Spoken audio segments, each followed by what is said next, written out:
She said, show me something. Whole sports all plays. Whole sports all plays. Whole sports all plays. 365, we making a plays. You talking the game, get you to the days. We're high in the court, the dime in the lane. Variety topics, living the same. All presentation, sports information. In the airways, taking the nation. All sport, all plays, they working your faces. Grace up the field, so tie the laces. Whole sports all plays.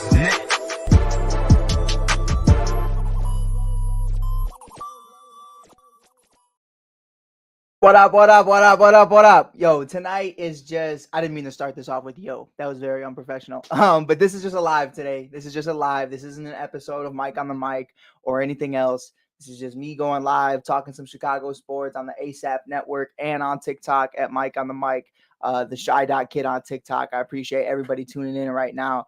We're just talking some Chicago sports tonight, just some sports in general as well. I know if you guys know how hype I was yesterday about Jimmy Butler in the Eastern Conference Finals again. Really exciting, some really great stuff.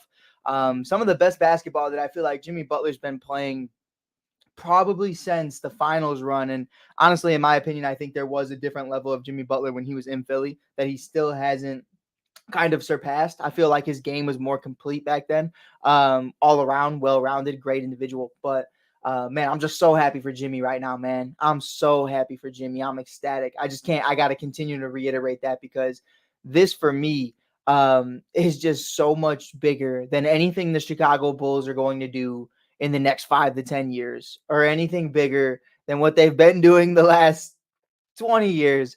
So I'm super happy for Jimmy Butler taking game one in the Garden, man. I mean, it's just an awesome time. My guy said, let's go Bears. Yes, sir. There's a media day today. Not media day. Pardon me. Photos today. I don't know, whatever the fuck you want to call it. DJ Moore dressed up in his Bears uni. You had Roshan Johnson in his Bears uni. I mean, it was just dope to see the rookies all dressed up. It was great to see DJ Moore back in his element, back in a jersey. I mean, it's just a great feeling. Can't wait for the rest of those photos to drop. I'm definitely going to be talking about all of them. You can find the last video I just posted showing DJ Moore in the Chicago Bears uniform on my TikTok right now. Man, like my guy said, Bear Dan said, can't wait. It's going to be a great season. I'm really excited about this season. I might go to a game. Definitely. Yeah, definitely got to hit a game or two. I mean, it's without question. It's without question. We got to start hitting games more. Uncle Jim, I see you. I appreciate you tuning in. Oh, dropped everybody. But yeah, I mean, it's just fun nonetheless, man. Bears football is back. I couldn't be more excited. Let me try to get this a little bit more posted up. But yeah, I couldn't be more excited about what this season means for the Chicago Bears because for the first time in a long time, there's actually expectations. And I think it hasn't been that long. Let's be completely real. It's not like it's been 10 years since the last time the Bears have been to the playoffs, but the last time that we had a competent offense where we could look at the offense and say, I think we could score 25 to 30 points a game. I can't even tell you the last time I felt that confident. Probably, if we're being completely honest, probably, what was it, 2013, 2014 with Brandon Marshall, Alshon Jeffrey, Martellus Bennett, Jay Cutler. That's probably Matt Forte. I mean, that's probably the last time I truly felt like this Bears team offensively could do whatever they wanted to do. But yeah, that's really, I'm just hyped, man. I'm just happy for the first time in who knows how long, probably ever. The Bears offense is going to be better than the Bears defense, at least on paper. And that's really for me just screaming what the new era is going to look like. And I think that's going to be so pivotal to what makes this team different than others. Why Ryan Poles seems to be like the guy more than others. And I think that's a huge part of it. And I think, I mean this respectfully because I'll never disrespect the past and I'll never disrespect the monsters of the Midway and the greats that came before us. But it's a different age. I mean, if you're going to hold on to, having a star running back and a number one defense and an incompetent offensive line and quarterback, you're not going to get anywhere. You know what I mean? Like, and one wide receiver, the rest are kind of just mid. You're not going to get anywhere. So the fact that we're going out here and we're saying the offense is the first thing we are going to address, it actually makes me think in my lifetime, we might win a Super Bowl, especially under Ryan Poles. My guy said, do you know Daryl? Daryl who? I feel like that set me up for something. Bears have a star running back. Man, that's just hate. You got to get the hate out your heart, Mountaineer. You got to get the hate out your heart because Justin Fields, mark my words, Justin Fields is going to be in the MVP conversation. And that's not me being biased. That's not me being a jag. That's not me saying anything other than the fact that you have everything to believe. You have a guy who, with nothing, averaged 30 points per game through a 7-game span last year. Went 0-7 in that 7-game span. He averaged 30 points per game. We're looking at adding DJ Moore, Nate Davis, a new running back core, DJ Moore. I mean, the list goes on. I mean, we are doing everything we can do right now to set this team up for success. Darnell Wright. I mean, I'm ready for it, bro. I'm ready for it. So I'm not going to sit up here. I'm not going to sit up here and be biased. I'm not going to say, oh, Justin Fields is unanimously winning MVP and that's how it's going to go. Like, I still believe there is going to be another player that wins MVP. And that reason is going to be because they win more games. And that's really what it comes down to. You win the most games and you have great quarterback play, you're going to be in the MVP conversation. Jalen Hurts, case in point. Patrick Mahomes wins the Super Bowl, case in point. You know what I mean? Like, first and foremost, you have to be successful. You have to be great. But I believe Justin Fields can do that if he's healthy. So, I mean, I don't want to hear anybody talking about this kid's a running back. This kid's this kid's that. Because guess what? The guys who are saying this kid's a running back probably never played a lick of football in their life. The fact that this kid can not only read a defense so well, can not only pinpoint every single aspect of the game and every single aspect of a playbook just like that. Like, he just knows it. But he can rush for over 1,000 yards, make plays where there's no plays. He can have two guys with their arms wrapped around his neck 10 feet away from the offensive line to scrimmage and still manage a 60-yard touchdown to the house. Name another guy who's doing that. Go off, Short King. Mountaineer, I mean, bro, played college football, but go off. Mountaineer, who are you, bro? Who are you, bro? Who are you, bro? Because I did too. You know what the difference is? Me and you are sitting here talking about it while he's making millions of dollars. You're going to call this guy a running back. Where are you right now? You at home. Same as me.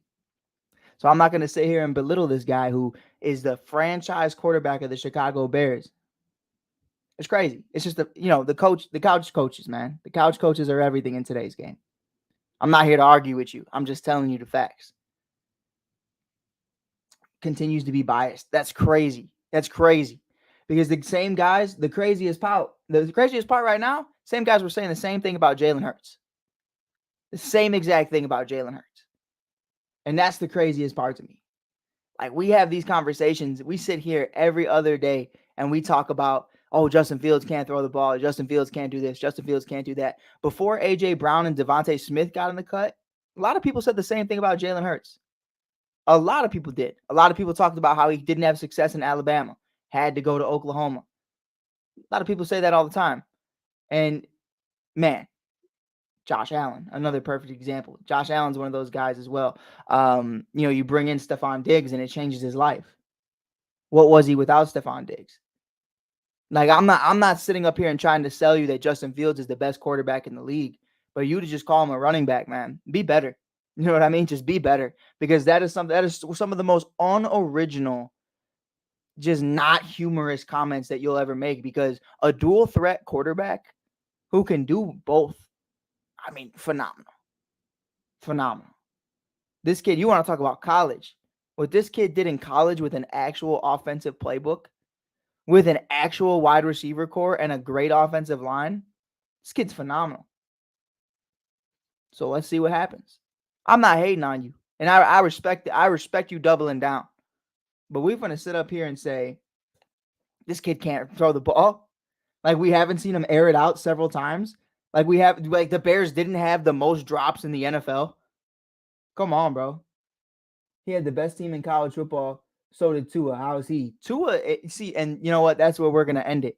Because when Tua was healthy, that team was terrifying. With Tyreek Hill, Jalen Waddle, Gesicki. We're going to sit up here and just lie? We're just gonna sit up here and act like the facts aren't the facts. When Tua's healthy, that's a problem. Miami's a problem. It's just when he's healthy. You know what I mean? Like, come on, bro. I'm not even a Tua fan. That team underperformed with weapons out the ass. What team? Miami? Yeah, when Skyler was starting at quarterback, when Teddy Bridgewater starts at quarterback. Come on, bro.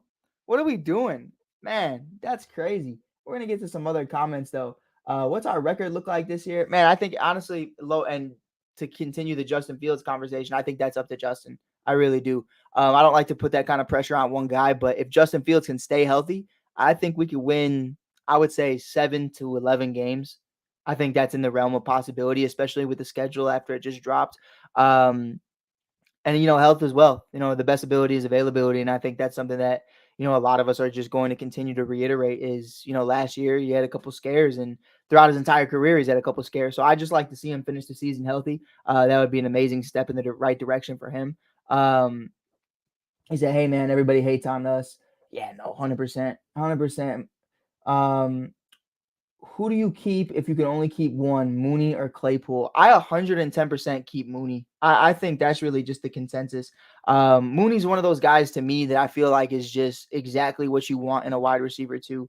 I don't even think it's close. Like Chase Claypool, first and foremost, I'm a big believer in why guys give up on you. And if Mike Tomlin's giving up on Chase Claypool, that's a red flag.